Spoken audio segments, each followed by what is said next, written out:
আসসালামু everyone, welcome back to my Facebook page প্রতিদিনকার আয়োজন। সবাই কেমন আছেন? সেই সাথে আমার রান্না পেঁয়াজ কুচি, মরিচ কুচি নিয়েছি ডিম ভাজার জন্য, লবণ, হলুদ, সামান্য পাঁচফোড়ন, জিরা, ধনিয়া গুঁড়ো সুন্দর করে মিক্স করে নিয়েছি।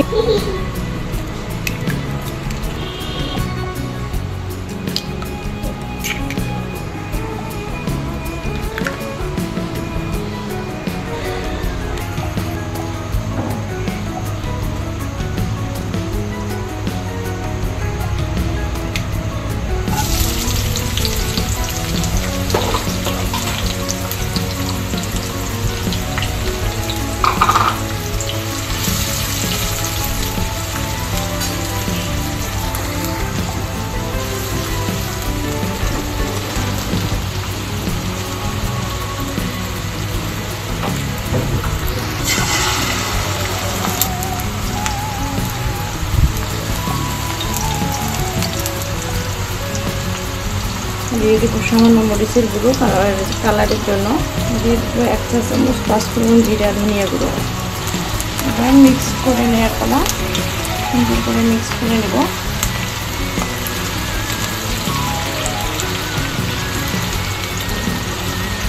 আমি আজকে ডিম দিয়ে রান্না করব, এই ঝিঙে আলু।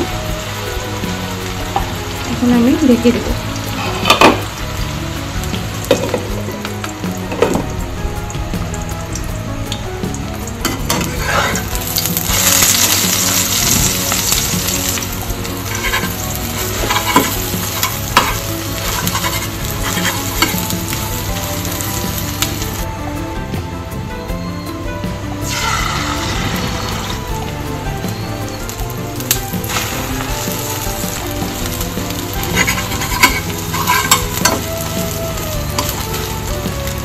ভিউয়ার্স, এই তরকারিটি চাইলে আপনারা কিন্তু মাছ দিয়েও রান্না করতে পারেন, সেক্ষেত্রেও সুস্বাদু হবে। চিংড়ি মাছ বা বড় মাছ দিয়ে।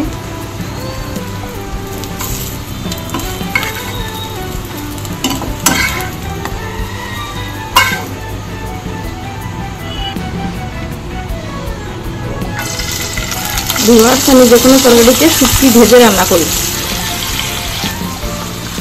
ভিউয়ার্স, তরকারিটির কালার কিন্তু মাশাআল্লাহ, সবজিগুলো অনেক টাটকা ছিল।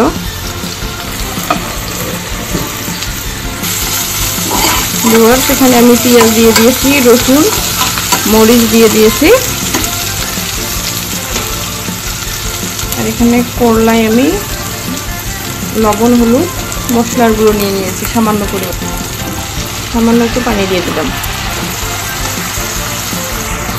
এখন আমি সবজিগুলো দিয়ে দিব।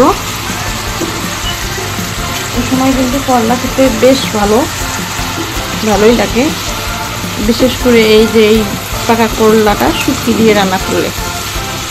এভাবে কিন্তু চাইলে চিংড়ি মাছ দিয়েও রান্না করতে পারেন, আবার যে কোনো মাছ দিয়েও রান্না করতে পারেন। আমি হলুদের পরিমাণটা কম দিয়েছি একদমই। আপনারা চাইলে কিন্তু কালারফুল তরকারি খেতে পছন্দ করলে একটু বাড়িয়ে দিতে পারেন। এই পর্যায়ে আমি এখানে 2 কাপের মতো পানি আছে, পানি অ্যাড করব সবজিটিতে।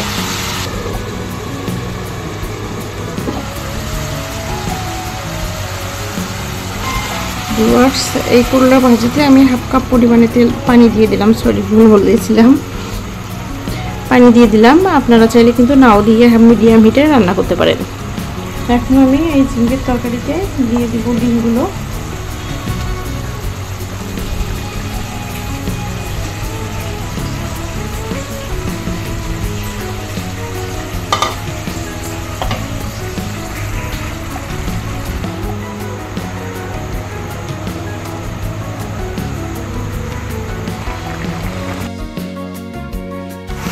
ভিউয়ার্স, আমার দুটি তরকারি প্রায় হয়ে এসেছে এবং রান্না কেমন হয়েছে জানাবেন।